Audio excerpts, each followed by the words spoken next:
So good afternoon, everyone. Without any ado, I'd like to go into our topic of stumbling blocks of sterilization.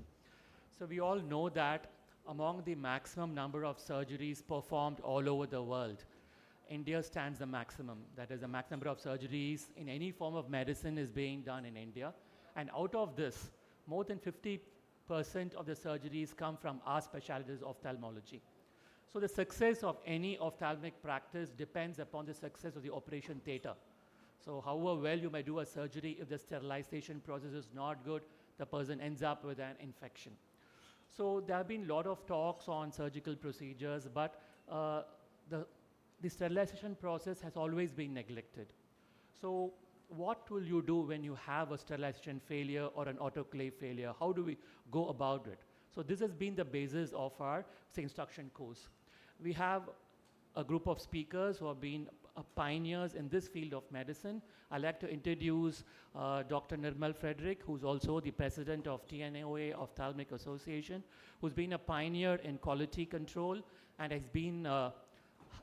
has done a lot of work in establishing the NABH for eye standards. My other co-speakers are Dr. Ravi Shankar, who has a senior practicing ophthalmologist in Rajan Eye Care and who has a keen interest in quality and sterilization process. I also like to invite Dr. Niranjan, who has a special interest in anterior segment surgeries and sterilization process. So first I would like to call upon Dr. Niranjan to give his talks on the basic differences between the various types of autoclaves, their pros and cons. So if you're a person who's starting your practice, how do you go about to choose your autoclave is the basis of his talk. Over to you, Dr. Niranjan. Thank you, Kumaran sir, for this wonderful opportunity to be part of this wonderful team of IC. Can I have the slides, please?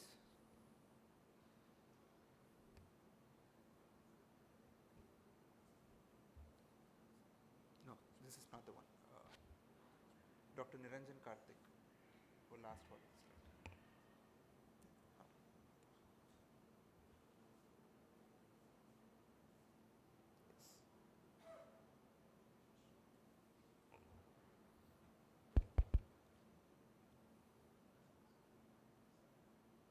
Right. So, yes, so we're going to talk about the heat to prevent defeat in the war against microbes. So let's briefly discuss about the pros and cons of different autoclaves. So we must remember that autoclave is not like any other machine, but it's actually a way that we promise a component of safety to our patients. So the sterilization process itself is broad and wide. So there are multiple methods and we're just going to focus on a small aspect of it, but a very crucial one as far as our practice goes. So of all these different types, chemical, radiation, thermal, our focus is today going to be on thermal sterilization. So like we discussed, these are the multiple methods of physical methods of sterilization, and amongst them we are going to discuss in detail about heat or thermal sterilization. So again, that's further classified into moist heat and dry heat, and autoclaves belong to the category of moist heat sterilization. So what is this autoclave? Autoclave is basically literary meaning is self-locking device. So in Latin, and clavis means key and auto is automatic. So it is a self-locking device and it was first invented by Charles Chamberlain in 1884, and the rest is history. So it has been an unparalleled or a very crucial component of practice in maintaining safety and quality. So we'll just deal with principle of autoclave in brief. So remember that the boiling point of water is directly proportional to the pressure. So here we are going to play with two main components, the temperature and the pressure, while the volume remains constant. So what we try to do is, we try to maintain the pressure inside the chamber to a certain extent and try to increase the boiling point and the thermal energy that is transferred. So the mechanism of sterilization, how does it help? So there is denaturation of critical protein and nucleic acids within the cell walls of the different microbes, which brings about the killing process and hence helps in getting rid of them in the right time.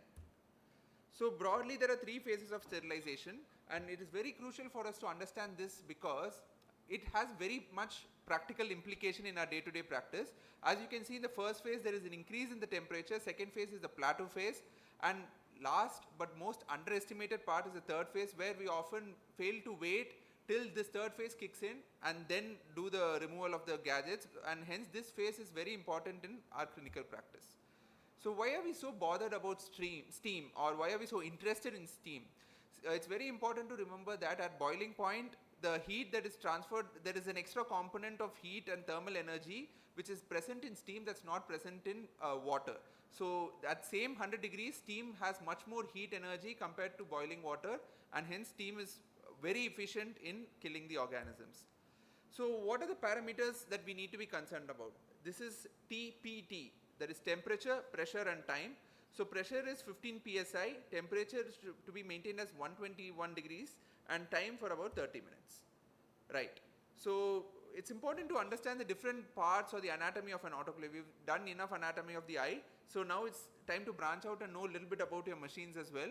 So it mainly has the chamber, which is where we place the equipments, the heating elements, the drainage system which takes care of the excess of water that comes out of the machine, the control panel where we set in the temperatures, etc., the door lock, the water reservoir, the vacuum system and other locking features. So now coming to the heart of our topic, the different types of autoclaves. As you can see, they come in all shapes and sizes. So what is suitable for us and how do we go about choosing them is what we're going to talk about. So broadly dividing them, we have three different methods, and the most common ones are the vacuum and the gravity method.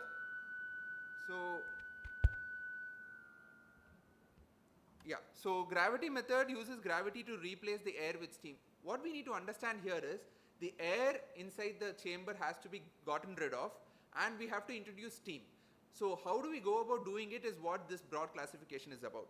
So using gravity as a tool to do it gives us this gravity method, whereas the vacuum method, there is active pumping out of this air followed by replacement with steam. Now that is what makes this vacuum method special. And thirdly, using liquid. Liquid method is not so much of common use. Mainly it is the vacuum and the gravity method. So when you talk about gravity, you have to talk about it from in terms of height and in terms of verticality. So the vertical autoclaves work in the principle of gravity displacement, which is used to process lab media, pharmaceuticals, and some amounts of medical waste and non-porous articles. Remember, how do we remember so many things? It's very simple. Surfaces which require direct steam contact, they have to be used in vertical autoclaves. Remember that there is prolonged penetration time, and hence sometimes what we need to remember, the air that I spoke about that needs to be eliminated may not be completely eliminated when you depend only on gravity. Remember, gravity, you are talking about a passive energy here, so the incomplete air elimination is a very crucial part. Secondly, it can be used for sterilizing hollow cannula tubing. It can't be used for it because it's very difficult to calibrate it. And lastly, like I mentioned, it leaves behind residual air. So let's discuss the pros and cons. Relatively low cost, ideal for sterilizing solid. Remember, solid instruments, and suitable for small to medium sized loads. But like I mentioned, cycle time is long and can cause damage to delicate instruments.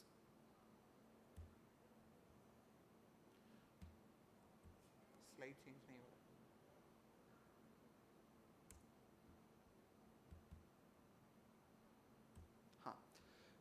Let's move on to the next type of autoclave, which is the horizontal autoclaves, which is vacuum assisted. So this is the basic principle of vacuum. So what we do, we try to pump in, we try to create vacuum by pushing out the air, and steam is actively pumped in against the closed valve, and that is how we develop the pressure that we spoke about in the previous slides. So under this particular category of vacuum assisted, there are different types. First is the B type, which is the prototype, where there is positive pressure displacement. Separate steam generator. Note this point. A separate steam generator feeds the main body of the autoclave in the system. And remember that it's faster because it is positive pressure.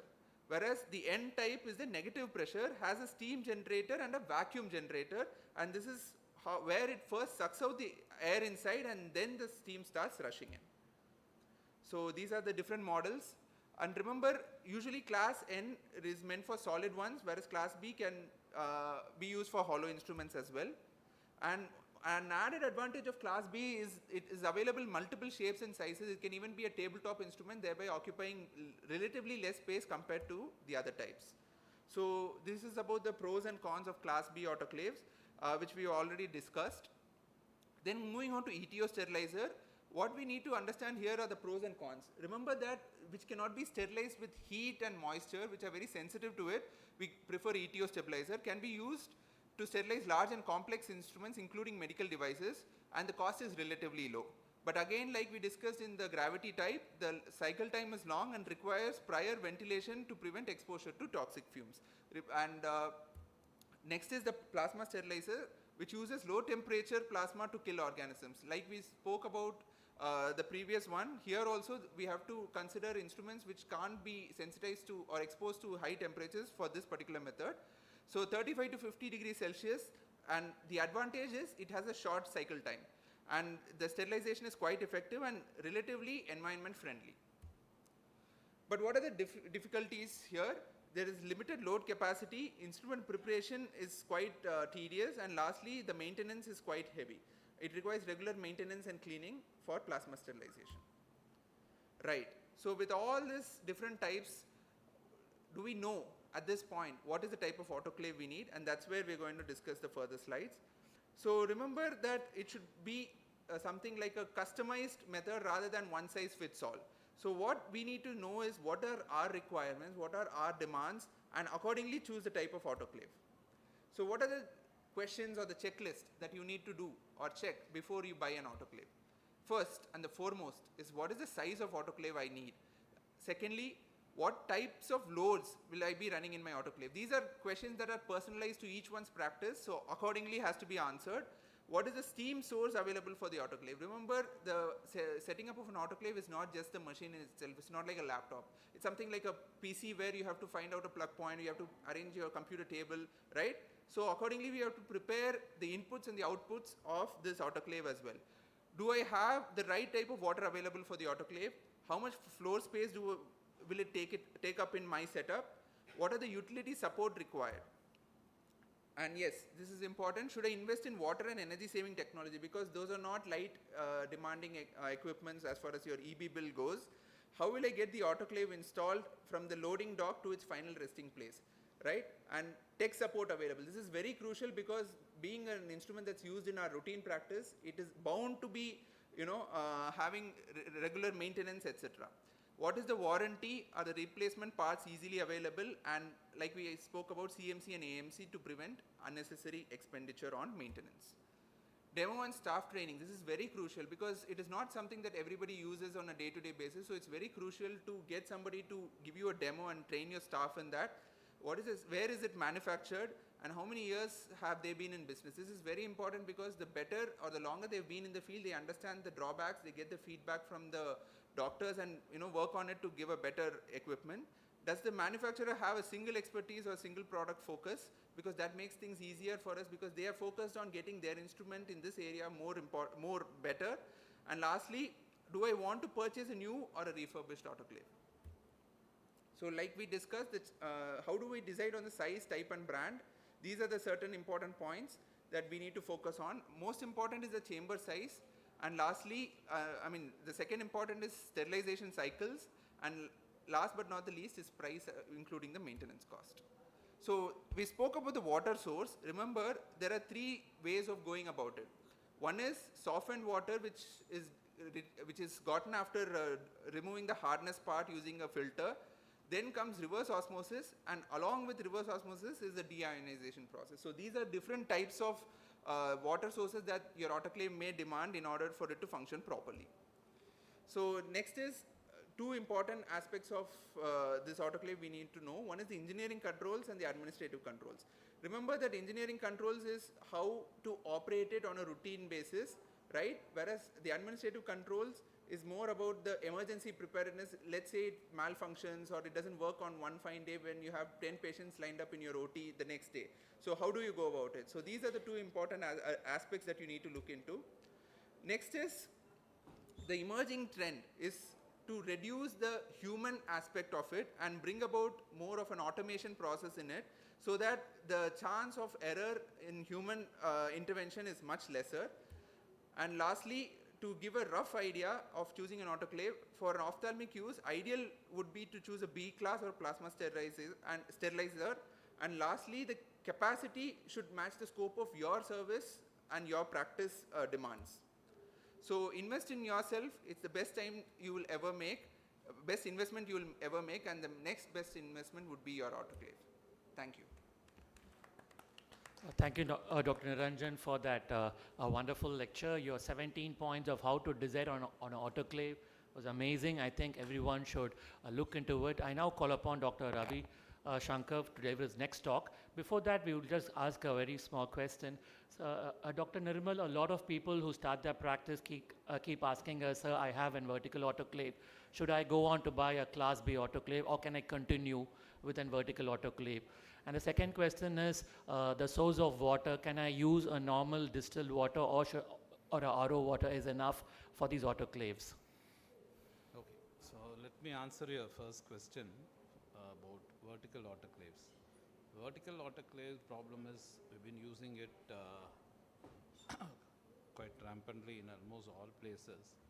But in ophthalmology, we use cannulas and phaco tubings and vitrectomy tubings, which has long tubings and with narrow ends, with narrow lumens. So it's very difficult for the steam to penetrate inside. So we need to have a vacuum cycle so that the steam penetrates well and sterilizes. So the regular vertical autoclave, gravity place autoclave may not be able to do this and attain a proper pre-vacuum level. So that is the reason why we need a Class B autoclave. So even in the beginning, if you are in ophthalmic field going to do eye surgeries with involving tubings and cannulas, better to go for a horizontal Class B autoclave. Okay. So about the water source, would you prefer distilled water over an RO purified water, or is there any particular specifications? Ideal would be to have a distilled water, but if the procurement is difficult, then RO water will do. So it all depends on the water content and the salt content of the salt and mineral content of your water. So if it is can be treated and the mineral content salt dissolving mineral content can be brought down by any means, that well and good. But if we are a large institute, it's better to have a distilled water plant and use the distilled water. So the other important point on using a distilled water is that the inside of your chambers we rarely clean. So when you use a distilled water which is free of salt, there is no salt deposition on the inside of the chamber. The longevity of your autoclave is more, and the coils also don't get damaged. So this is an important factor that it's always preferable to use a distilled water.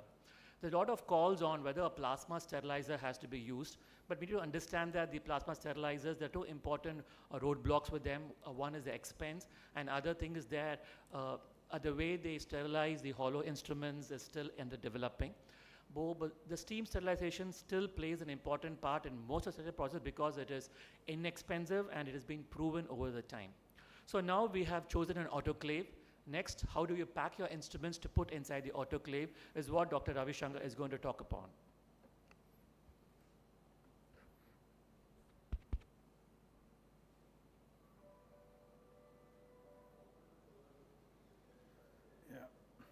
Namaskar and good afternoon. It is indeed a pleasure to be here and present at the AIOS. It's a proud moment.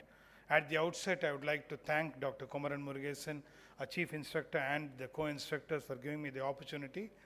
As he rightly said, we have learnt about autoclave and next how to pack it. Yeah, having a good bath and cleaning ourselves and then wearing a good dress.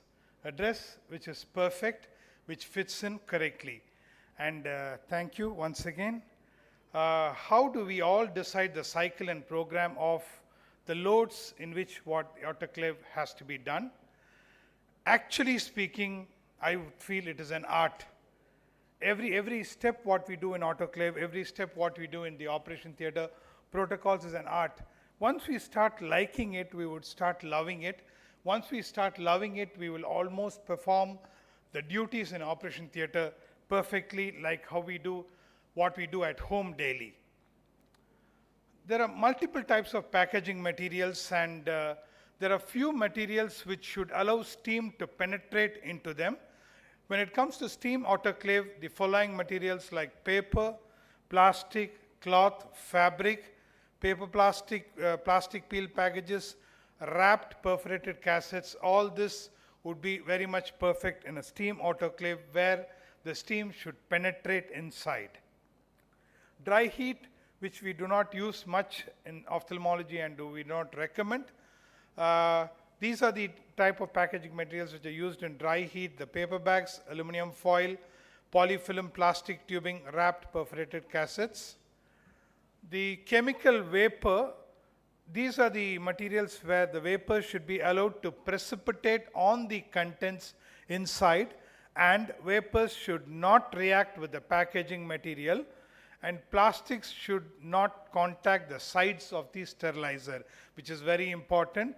The materials which are good for chemical vapors, ETO, are wrapped perforated cassettes, the paper and plastic peel packages. And we have other materials like fabric, which is woven and non-woven. And in the list of woven, there is often tencel, cotton, polyester, and which are woven in plain, twill, or atlas weave. These are different types of weaving or knitting. And tencel is a form of regenerated cellulose made by dissolving pulp and dry jet wet. And the woven fabric, there is a couple like canvas and atlas, and this is the way it is knitted or woven. You can see the depicted picture in the bottom of that. That's the way, the exact design when it is woven. And atlas, the other type of woven fabric, has a different kind of knitting or weaving. In the non-woven fabric, the types of non-woven fabric are spun bonded, heat bonded, and melt blown. And among them, these are specially made for special microbial barrier layer. It has a good tear resistance, and even with high tensile abrasion, it has resistance, does not tear off, and has a special property of the dust barrier. The other spun bonded material made from high density polyethylene fibers. No financial interest since I put up the brand name over there. It's so interesting that it feels like plastic, but it paper, but not a paper. Feels like a fabric, not a fabric, a very special material. It has a distinctive look and a feel. It weighs very less, very flexible. Water resistance, definitely it breathes well during autoclave. It is once again a tear resistant material. It is printable, convertible. The best part is 100% recyclable. The chemical vapor, which we were talking earlier, also has the unique ability to penetrate packaging and plastic without damaging them. That's the advantage what we have in ETO. I think my job was made easier by the previous speaker, Dr. Niranjan, who had in fact told a lot of things which are there in the future slides also, which I would try to skip off fastly. And this slide clearly tells you, self-explanatory. No need to see all the S's, just keep seeing the nose, you'll understand. On one side of the column, you have steam, formalin, ETO, plasma. Other side, cotton, polyester, paper, polypropylene, polyethylene, and polythene by itself. And this is explanatory over there. Thermoform trays looks very impressive, very interesting.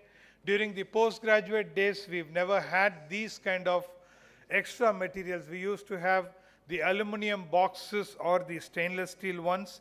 Thermoform makes life easier to keep the instruments much safer and the autoclaving process much safer and swifter too.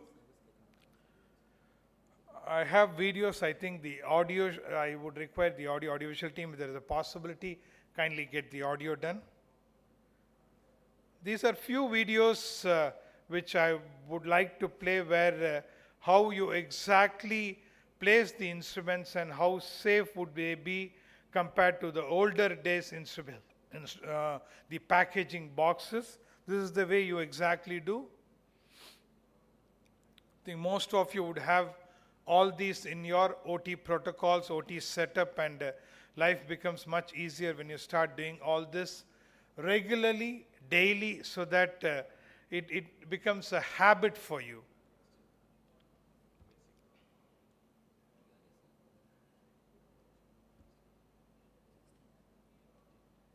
This is another video which says how all you can how cover it. This is one way of doing it, but still the second part of the video will show you how easy and good to pack it in a different way, so that there is a non-touch technique, no contact technique, and the sterility becomes the priority and the premium process over there. This is one way. After you pack it, you remove it. Yes, you do it. You can do it in this way also, and probably somewhere you may have to touch it. This process is much easier. It looks slightly complex. The more you start doing it, it becomes much easier.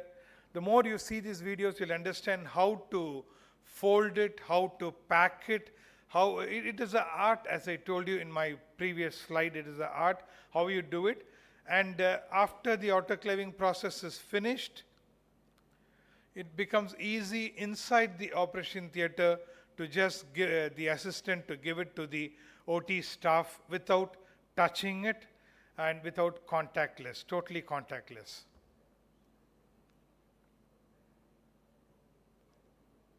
And there it goes. And this is another video which would show how you can fold the gown so that the surgeon or the operation theater staff would be wearing it in a non-contact way. When I saw this video for the first time, the second time and the third time, I didn't pick it up at all. It looks so complicated, but very, very easy to perform. Just keep seeing it. This is the right way to fold so that the operating surgeon as well as the OT staff would wear it in a non-contact way.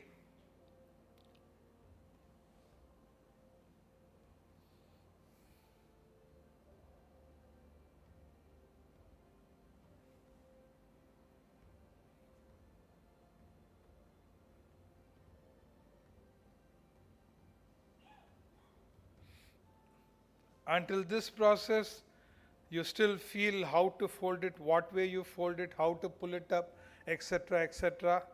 And once you are done, see how good it is.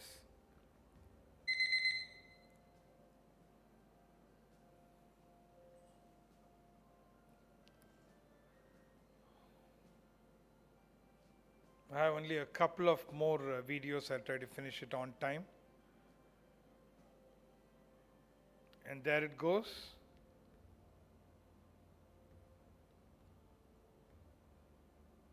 Easy, 2 fingers, wrist put into it, and there you go, wear it contactlessly. And there's another video to show how you can pack the boxes, packages. You need such kind of special, already cut and designed material for your packing.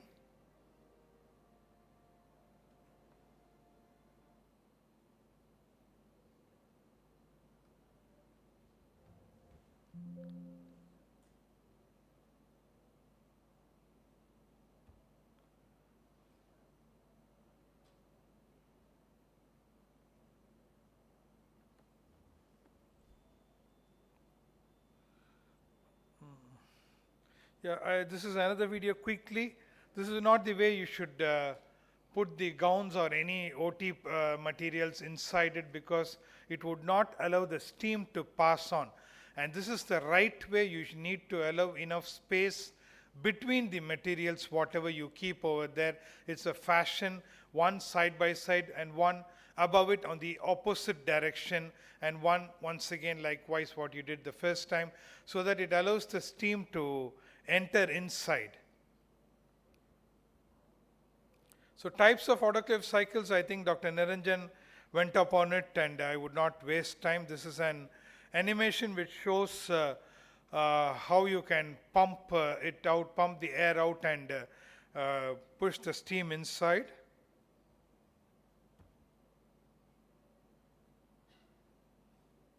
I really don't know what's happening.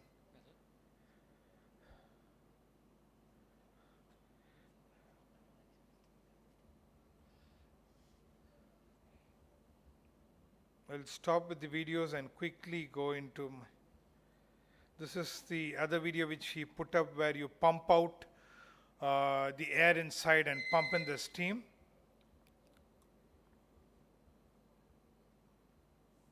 So this slide I would definitely would like to place upon record. If you can see, it is self-explanatory. Unsterile load, if it is liquid or does it contain any liquid? If it is yes, go bottom. Is the container flexible and residual air inside? If it is no, can air be removed easily? If no, once again use pre-vacuum cycle, and if it is yes, likewise, because of paucity time I don't want to go more about it. This is how it makes life easier for you. Shelf life is event related and depends on the quality of wrapping material, the storage conditions, the conditions during the transport, and the amount of handling. I would like to acknowledge the following person who contributed for this video: Dr. Kumaran, Dr. Chandrasekhar, Dr. Sasikumar, and Dr. Kumaran. Thank you so much, dear delegates, my co-instructors, organizing team of AIOS, and I would like to invite you for the state conference, president sitting over here. The state conference this year would be at Chennai, 16-18 August. Thank you. Please join us. Thank you, Dr. Ravi Shankar, for this wonderfully elaborating how the instruments has to be packed. We are slightly going to reschedule our talks because Dr. Nirmal Frederick has, his flight has been preponed. So the next talk would be by Dr. Nirmal Frederick, a present president TNOE. He's going to talk to us about how do you record the autoclaving process, how do you audit the process, and how do you manage the book which has records of the entire autoclaving process. Over to you, Dr. Nirmal. Thank you, Dr. Kumaran, and thank AOS and team for inviting me here.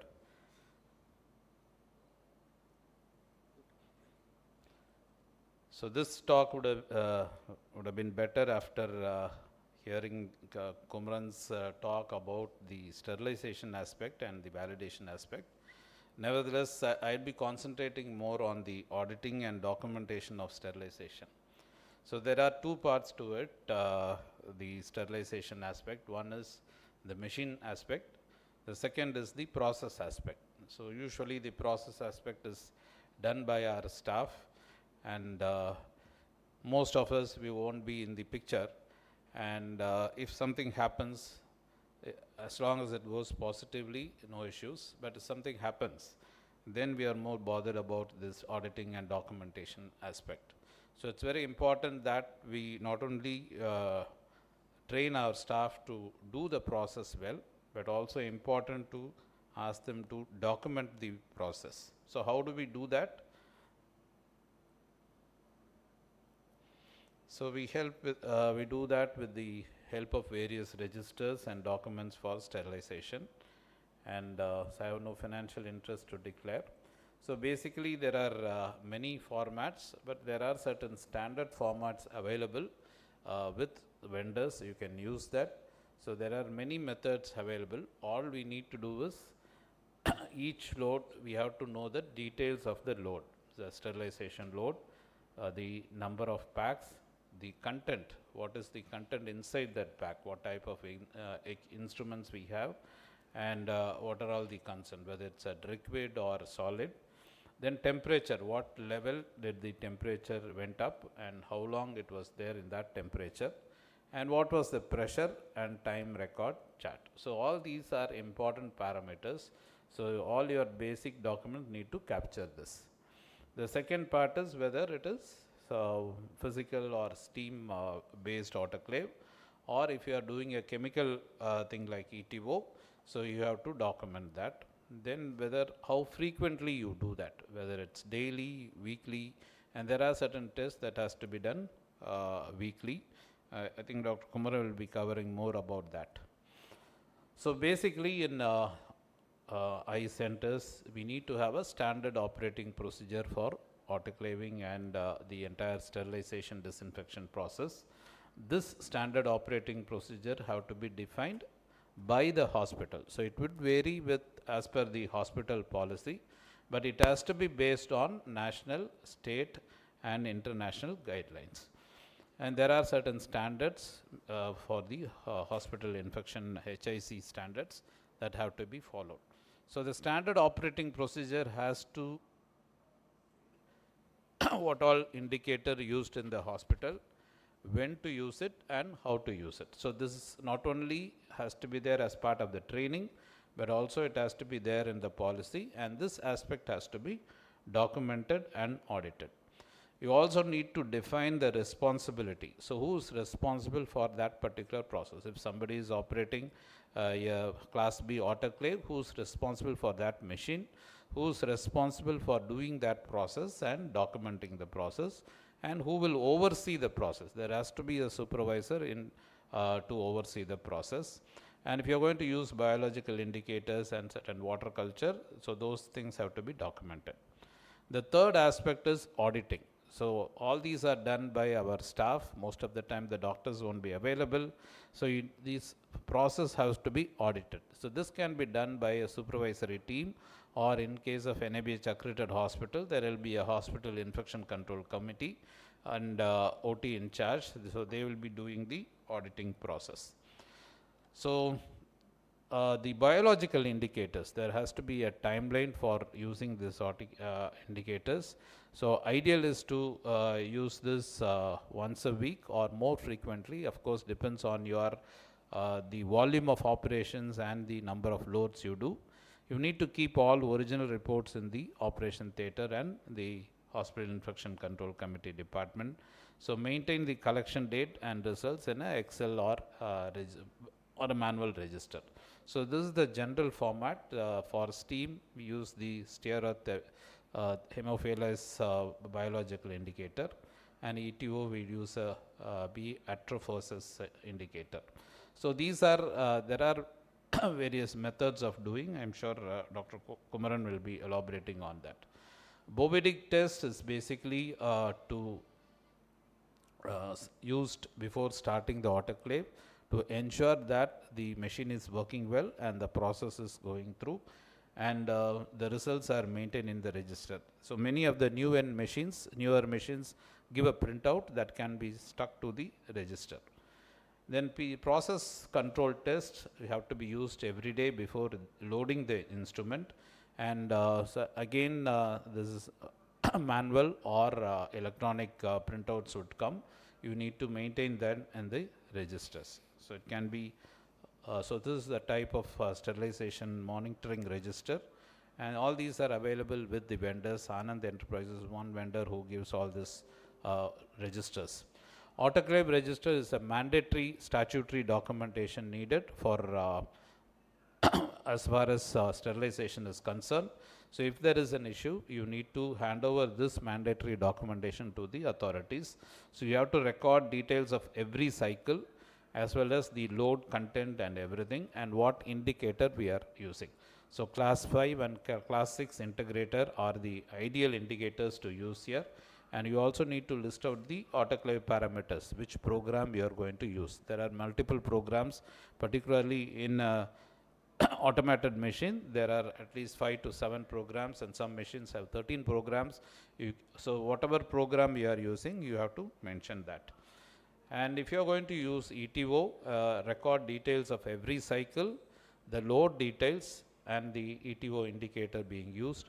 You also need to use the cartridge you are going to use, the details of the cartridge and the expiry date of the cartridge. Since ETO is a chemical, it has to be discarded properly. So where you are discarding the cartridge, all those things also have to be recorded. So this is the ETO sterilization register. So you have to record all these parameters, and again, so the new and automated machines have all this in a printout. And if you are going to store the autoclaved items, so ideal to have in a proper sterile storage area. It has to be well lit, the temperature have to be maintained, the surface have to be clear, it should not be dusty, it should not be humid. All these parameters have to be monitored if you are going to store. The storage instruction, if it is linen based, ideal is to use it as frequently as possible, so not more than 2 or 3 days, But if it is a packed one, Tylene pack or any other appropriate packages, you can store it as per your policy. You can store it up to 30 days or 90 days or 180 days as per your hospital policy and the storage mechanism involved.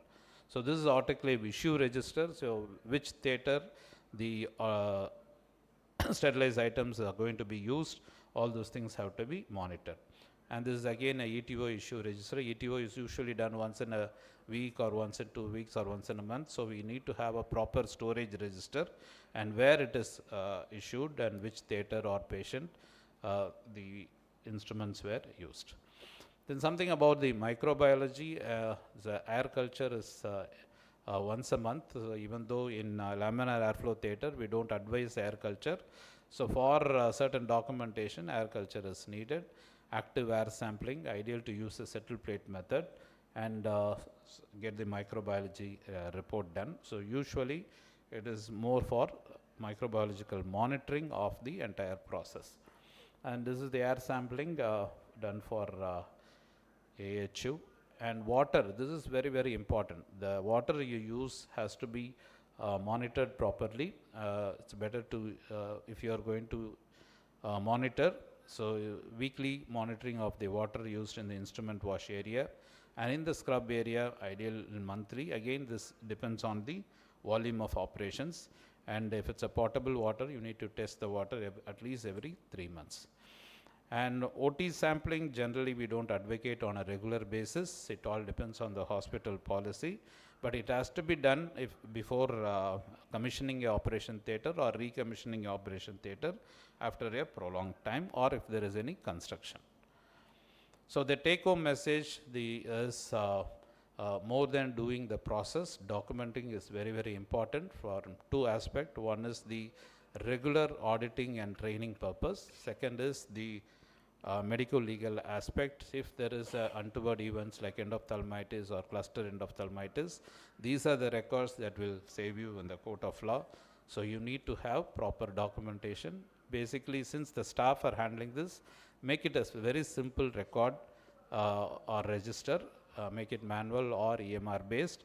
Record every aspect of sterilization and monitor them daily or at least weekly. See whether all data are filled up properly, and then audit them over a period of time, every month or every fortnight or every 3 months.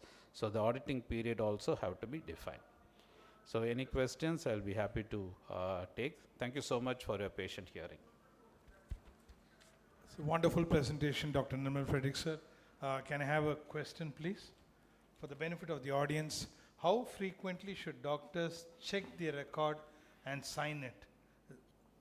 Okay, ideal is to check every day, end of the theater. So before signing off from the theater, you need to check all the documents and sign it. So if the moment you go out, staff may forget or so they are left to them. So they will go for a coffee and forget to record.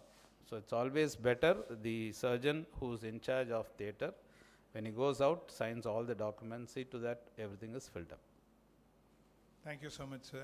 Actually, that's the answer which I wanted you to say.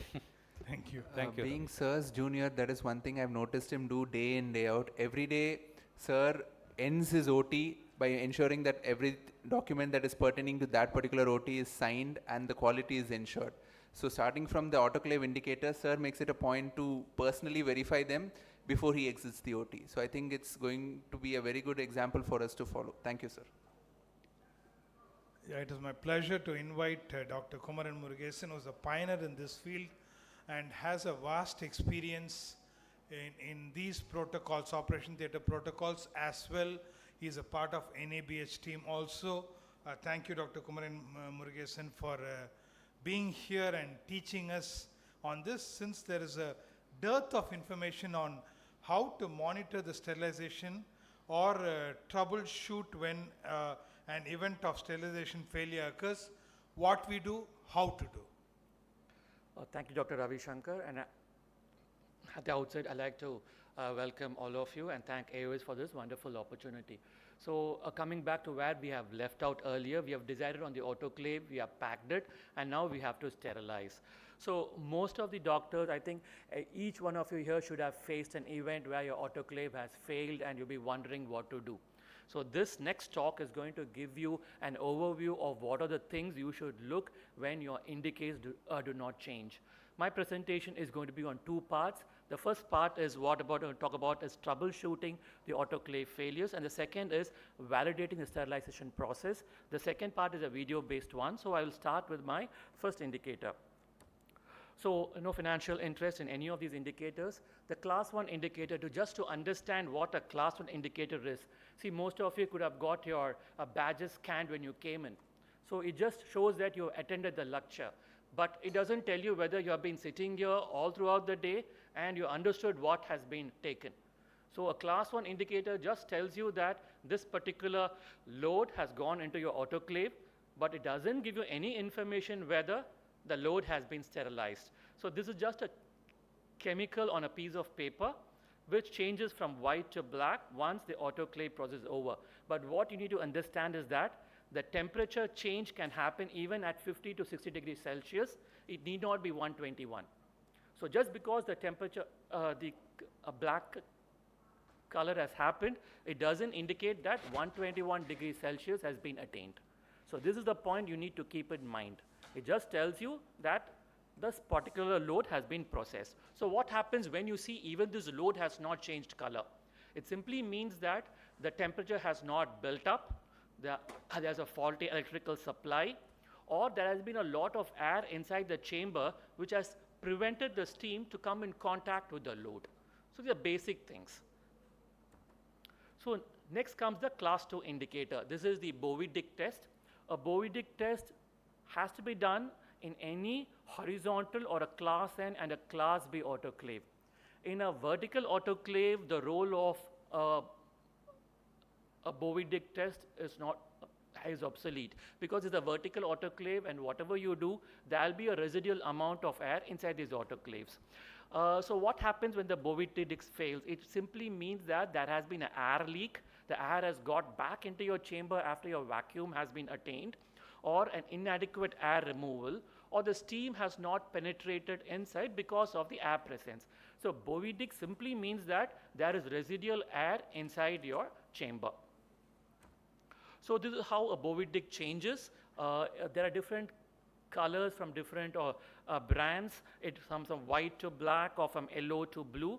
So it doesn't matter, but the only thing is that the change in color has to be uniform. As you see the one in the middle, the center part has not changed color. So this means that the Bowie-Dick test has failed. The change in color has to be uniform throughout the test. So as I told you earlier, look for any air leaks if your Bowie-Dick test has failed. Check for all the steam because the steam might sometimes condense. We talk about the steam autoclaves. The quality of the steam is also very important. The ideal quality should be a saturated steam with a humid content of 80%. Oversaturated and undersaturated steam will not function. If the steam is undersaturated, it means the water content is not there. And if the steam is oversaturated, it leads to wet packs. So the ideal steam quality should be around 80% of water content inside your steam. So sometimes the Bowie-Dick pack itself might be faulty, so check for the expiry date and the storage conditions. Sometimes when your Bowie-Dick test fails, you can run a warm-up cycle, which simply means that you run a warm-up cycle, don't wait for the dry-up time. Once the 121 degrees Celsius has been attained, you can switch off the autoclave and then run your Bowie-Dick test. So sometimes the incorrect procedure, the most important thing we tend to forget while we do the Bowie-Dick test is that the Bowie-Dick test has to be run in an empty chamber. Suppose if you're going to fill up the chamber, there'll be some amount of air which are trapped between the goods, and it leads to a failure of the Bowie-Dick test. The Bowie-Dick test has to be done on an empty cycle, the first cycle of the day, before you start loading your instruments. The class 1 indicator, which is actually an integrator. Why is it called an integrator? Because it takes into consideration the time, the temperature, and the pressure. Only if all these three parameters have been attained in the autoclave, a class 5 integrator changes color. So what do we do when a class 5 integrator doesn't change color? There might be a packing error. We tend to put a class 5 integrator into multiple packs and pack one over another. In these situations, the steam does not reach the indicator, and hence the indicator fails. So stacking and overloading and packet is one of the commonest source. You have to allow adequate space so that the steam can penetrate all around the packs for the class 5 integrator to change. The other most important one is the malfunctioning of the instrument, which normally happens. So you should have testing conditions, a validating process for your vacuum pump, ensure that it functions well before air to be removed. The next one is the class 6 indicator, which actually be used whenever we use any hollow or porous instruments. This simply indicates that the air has been removed inside of phaco tubings or any hollow instrument. How does this class 6 work? What is the principle? I'll be telling you in the next video. So helix text can be negative when there's an insufficient time and temperature of your steam. There are air pockets inside and your valves do not function properly. So solution is to check all this and ensure that they function well.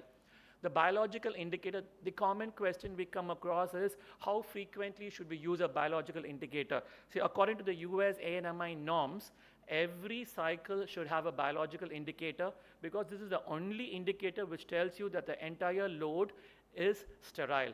But because the biological indicator can be read only after 48 hours, and we have to do your surgery. So in this situation, the class 5 integrator results normally matches the biological indicator.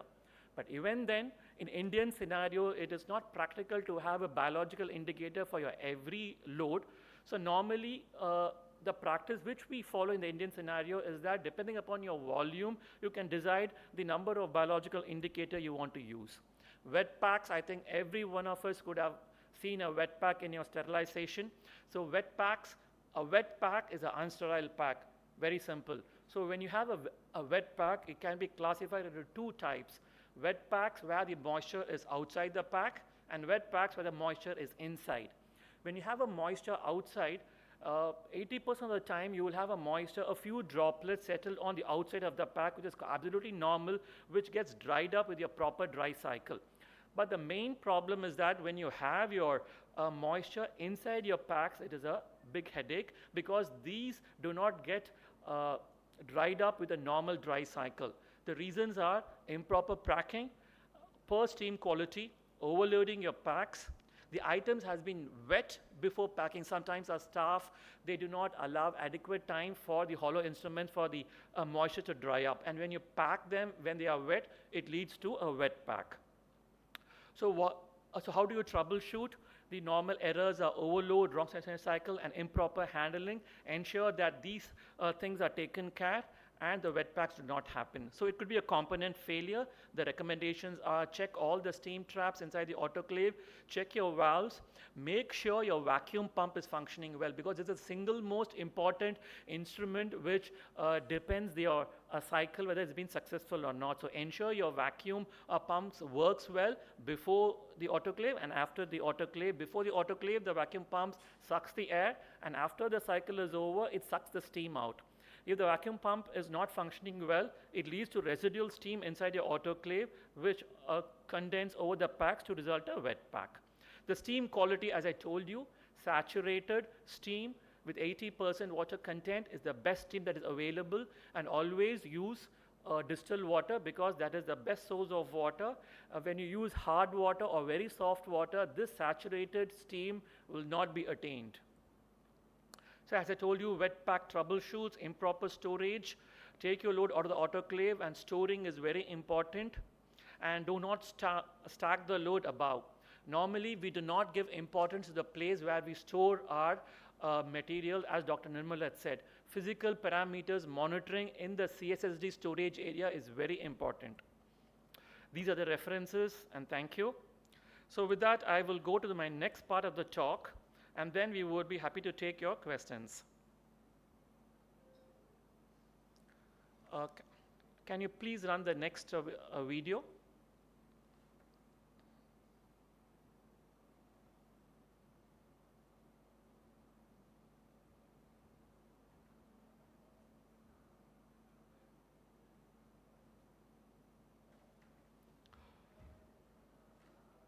No, no, not that.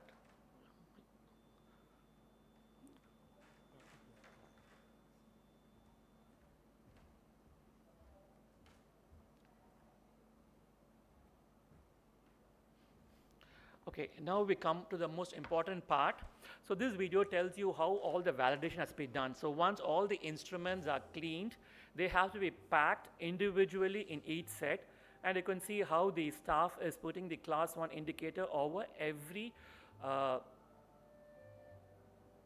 tray.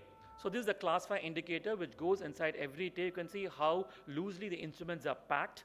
We use the plastic paper pouches, and they has to be sealed with a medical grade sealer which gives you 3 to 5 mm of sealing. Do not use the normal sealant which comes across. Use the medical grade sealant. And it's always a good practice to stack the instruments vertically, because a lot of studies which have shown that when you place these instruments vertically, the steam penetrates all. This is a biological indicator.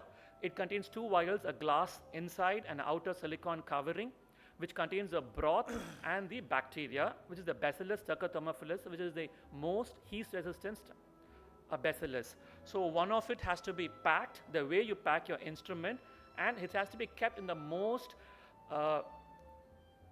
part of your autoclave. This is the Bowie-Dick test. As I told you, it comes in 2 forms, the paper or the strip. Depending upon your volume of your autoclave, you can use the strip or the paper. They have to be kept under a stack of linen. They have to be packed tightly, and they have to be kept inside an empty autoclave, as I told you earlier.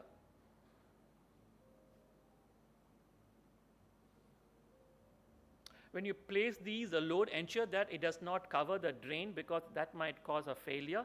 So run the cycle. You need not have to wait for the dry time. Once the 121 Dick temperature is attained, you can remove this pack and inspect the Bowie-Dick paper to ensure that there has been a uniform color change. Once this is done, your autoclave is ready for the other loads to be taken. This is the strip. So a Bowie-Dick test basically ensures whether the air has been removed. This is the troubleshooting of an Bowie-Dick test, and which I already discussed. When you have an air leak, unwanted condensation, a faulty pack, the Bowie-Dick test fails. So these things has to be kept in mind, and if you have a faulty Bowie-Dick test, look into it. The class 6 indicator is the PCD test, otherwise known as a process challenge device. This is based on the fact that air has to be removed from a hollow tubing. This consists of a 1 meter long tube with a 0.1 millimeter lumen with a case at one end. Note how the strip has been folded. This is the way it has been folded, inside out and not outside in. Then the strip is placed inside the housing, which is then screwed out into the housing here. Then again, this tube has to be packed the way you pack your instruments to simulate the exact way your instrument has been exposed to the steam. These has to be then sealed with a medical grade sealant, and then has to be placed the way you place your instruments. Basically, you have to ensure that the helix test also undergoes the same process. It can also be placed inside your linen load if you want to test your linen. Then the bin has to be placed inside the autoclave as shown here, and then you run the cycle. If you're using individual trays, ensure that the trays go inside the autoclave in the vertical orientation, which ensures adequate steam penetration around the trays. Then you run your temperature 121 degrees Celsius for 15 minutes. And this is a troubleshooting. So whenever there's a change in color which has not been uniform, these are the things which you have to form. So the take-home message is that if you have a linen and a porous load, use the Bowie-Dick test. Hollow instrument, always use the PCD test. So now the autoclaving is over. Once your nursing staff opens up the bin, ensure that all the indicators has been checked to ensure that the proper sterilization process has occurred. Here you would see the staff checking out all the things. So these are all the class 5 integrators which has been placed in each trays. Do not use one indicator for 5 trays. Place a class 5 integrator inside every tray. And it is not needed that the entire window has to change color. Even more than 50% of your class 5 integrator has changed color, you can go ahead and use the cycle. The biological indicator, the way to use it is very important. As I told you, there are two vials. One is processed inside the steam sterilizer and the other is kept outside. So after the sterilization cycle, this particular indicator is taken. As I told you earlier, the inside glass pipe has to be broken so that the bacillus stercothermophilus mixes with the indicator, and the unsterile one or the one which has not been sterilized and the sterilized one both are processed inside the biological indicator incubator for 48 degrees Celsius for 57 degrees Celsius for 48 hours. And after that, you would see that the vial which has not been processed changes color, which shows that the bacteria has grown, but the other vials, the bacteria has been killed, so the violet color remains. Understand that this is the most foolproof mechanism which ensures that your load has been sterile. And after this, all the indicators which you have run, the Bovidic, the class 5, the class 6 indicator with the biological indicator has to be recorded in a notebook as Dr. Nirmal has highlighted. So this is the entire process, how the validation of your autoclave process works. Thank you.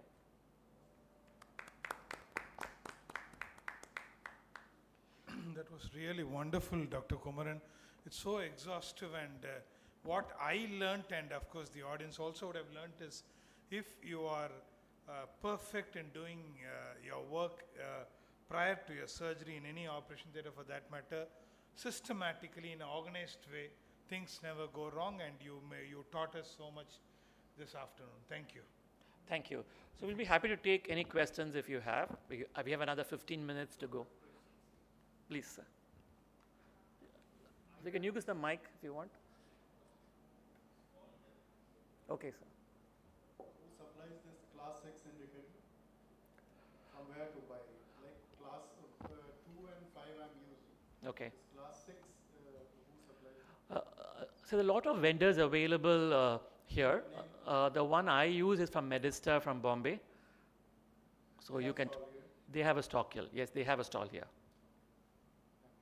And this Bovidic? Yeah, yes, this particular vendor has all these validating indicators from class 1 to class 6. Medista. Medista, MEDISTER. Okay, thank you. Can I get it in Calcutta? Sorry? Those indicators. Yes, sir. You can get it in Calcutta. Yes, sir, you can get it, sir. See, now everything is available, so you just, see, I get it from Bombay because that's the place where I got my machine. So I just go to put a WhatsApp message to them and they just send it to me in the courier. So it's very easy, sir. I think every person or any surgical store would be having these indicators with them. Or the person who is giving you the autoclave, selling you the autoclave itself will give you an idea where this has to be get. But to my best of my knowledge, most of the surgical stores would be having these indicators. Now, one thing, how to sterilize the operation theatre? Yeah, so this particular IC is basically on sterilization of instruments, steam sterilization. So how to sterilize or disinfect is the right terminology I would use for the operation theatre. Is a different ball game on its own.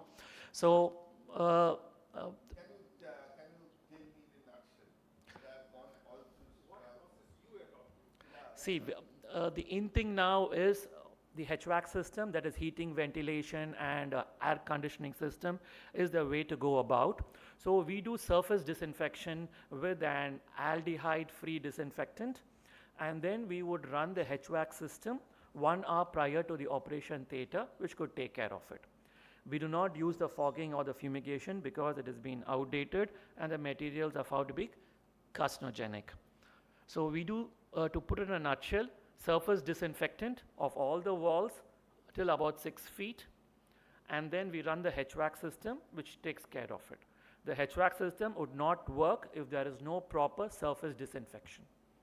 And the roofs, we do it once in a week. You did not do it as a routine. What about this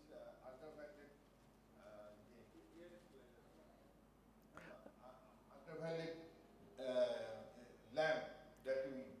See, the ultraviolet lamp can be switched on in between your surgical theatre days just to prevent humidity accumulation. The ultraviolet sterilizer is not good. Why? because the dose of sterilization needed varies from different organisms. It is not the same for every organism. And normally in most of the theaters, the UV light is put on the ceiling or on the walls. Okay? So there is no way to prove that the luminosity or the intensity of the light reaching the center of the table is uniform. You got my point? And there is no way to check the life of a UV light because they say 10,000 hours, but sometimes it might not even come for 2,000 hours. So you have to spend on a luminosity intensity meter to check whether the luminous intensity is correct every time you switch it on, which is not practically possible. So because a UV light would not work just for these two reasons, because different microorganisms have different lethal point for the UV, and there is no way to validate the intensity of the luminosity in the entire room. You have a 400 square feet of operation theater, you have to put so many lamps around to make sure that your operating table has the correct intensity. So this is the reason why a UV light would not work. Is there any mathematical calculation, say for a 400 meter square EA operation theater, how many UV lamp has to be fitted? So you will have a biomedical engineer who would calculate these things for you. But it will not be practically possible to put in so many amount of lights into the room. Now, what we do, after finishing our regular schedule, after washing the air with the... So you have a HVAC system or a not HVAC system, OT, sir? Yeah, so if you don't have a HVAC system with just a single split air conditioner, surface mopping is the best. And probably you have to clean your... that will do it for sure. Yeah, you have to do it before your theater and after your theater also in that case. So to the best of my knowledge, my opinion, these air sterilizers would not work because there is no proper validation to ensure that these sterilizers work well. It is not just an air sterilizer. The capacity of the air sterilizer has to be calculated by your AHU specialist who calculates the amount of air coming into your theater and the amount of air going outside. Only then an air sterilizer will work.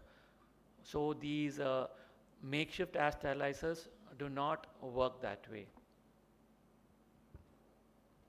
It's an offbeat topic, so any other questions regarding to the sterilization process?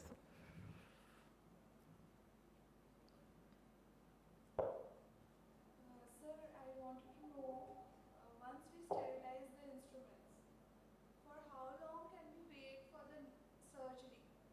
Like, if we have planned surgery for the next day, can we do the sterilization a day prior? And how much time, within how many hours the instruments can be used? So this question is pertaining to steam sterilization, I guess? Yes. Okay. So there has been a lot of studies for this particular question, but the real dictum is that there is no one answer for this question. To just take it forward, if you retain your instruments inside your autoclave and you have not opened it, it is sterile till you open it. So in case you are autoclaving the previous day night, okay, then you open it the next day morning, you can do it. Steam sterilization packs, if you're using linen, it has to be used immediately because the linen has a lot of pores in it, so the air tends to go inside. But if you're using the plastic paper pouches, which seal by itself once the steam goes inside, they can be kept for even till 6 months. There has been one study in the US which says that they can be kept for 6 months provided the physical parameters of your storage area is properly monitored.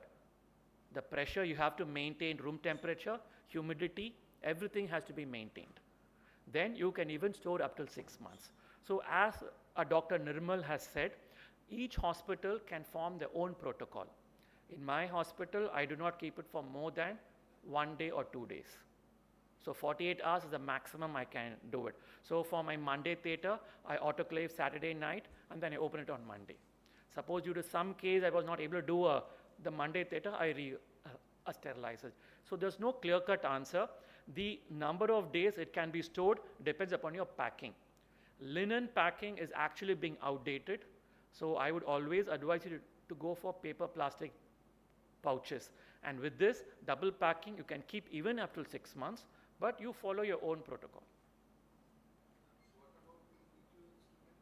So ETO instruments, again the same thing, single packing for 3 months, double packing for 6 months.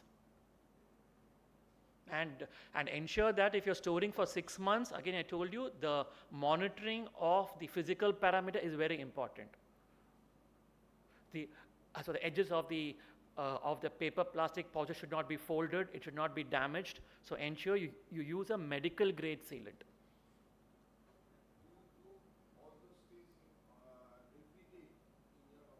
Yes, sir. Everything has been done. So all that I showed you, the videos which I've showed you are from my hospital, and for every theatre day prior to this, all these value indicators are being done. So for drying of the instruments, can we use fan? Okay, so for the drying of the instruments, there are two different ways you can use it. One, just wash it and allow it to dry. When you allow it, when you allow it to dry, it also depends upon the atmospheric temperature. Correct? If your room has a lot of humidity, then what will happen is all the humid will keep on accumulating over it, and fungal growth will be there. So what I would recommend is, once you wash, use a high pressure air gun to remove the water content. And if you are not going to use the particular instrument, like our DCR instruments and our orbital instruments where we don't use them every day, we normally clean them, take the water content using a high flow air gun and put them inside a UV chamber, which keeps on running in, which maintains the temperature. And suppose when I want to use those instrument, I take it from the UV chamber, pack it and put it in the autoclave cycle. So never store an instrument in your room in an open cupboard. It has always to be kept inside a UV chamber. They are very inexpensive. They can be available in most of the major cities. And what if we don't have that air gun? You can use your dryer, which you use for your hair. The hair dryer can also be used. Fan can be used? You mean the ceiling fan? Or stand fan or any? It can be used. I would not say it need not be used, but a hair dryer is much simpler because you switch on the fan, you will never know when it's going to get dried up. But with this process, and you ask the sister to switch on the fan, they might come in 1 day or 2 days, they might forget. So with a handheld dryer, which most of us would be having in our house, that could do the job. Or if you have a high flow air gun, perfect.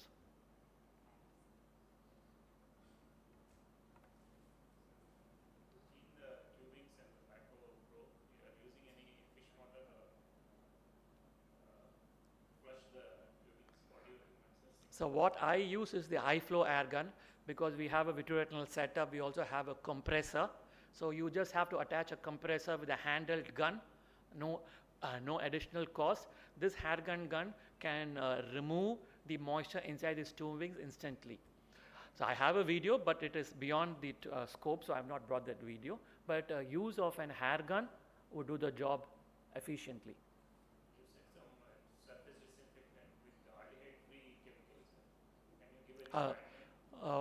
It is not aldehyde free, it is formaldehyde free. Yeah, so what I use, there are different brands available.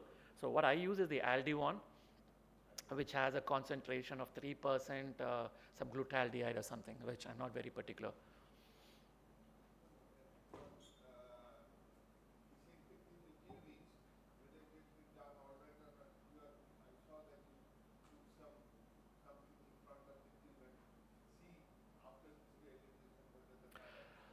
Now what we showed is, once the nursing staff opens up the bin, the first thing they should do is to see whether the indicator has changed color. That is what I was trying to say. All the indicators. But with a class 5 with the biological indicator, we cannot do that. So that video is just to tell you that everything has been changed.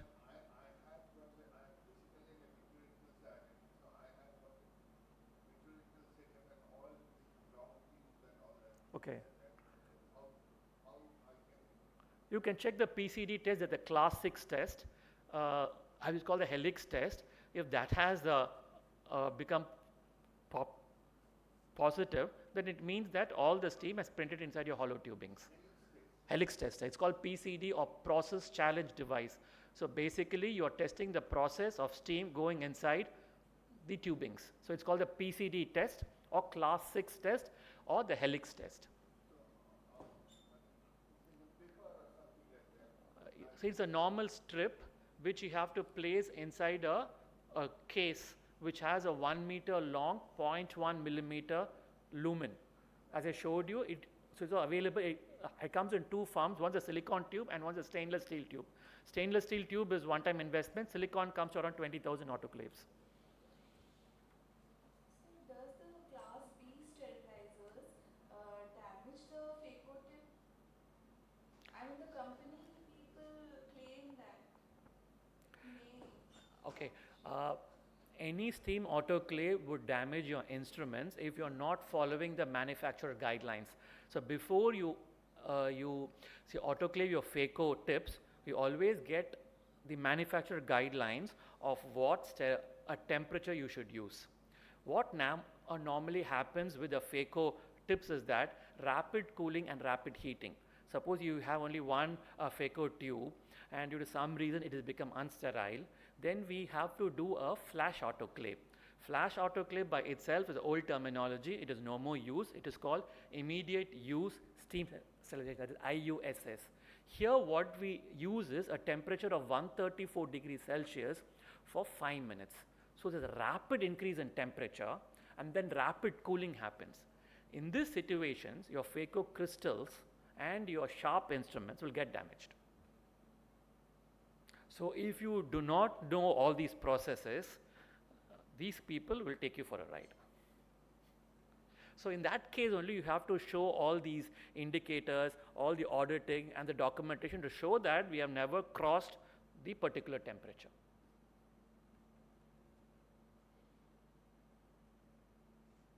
Okay, if we don't have any more questions.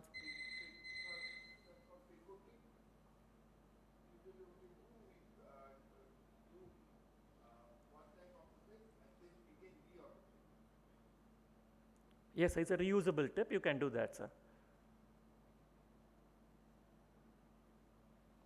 Is that your question, sir?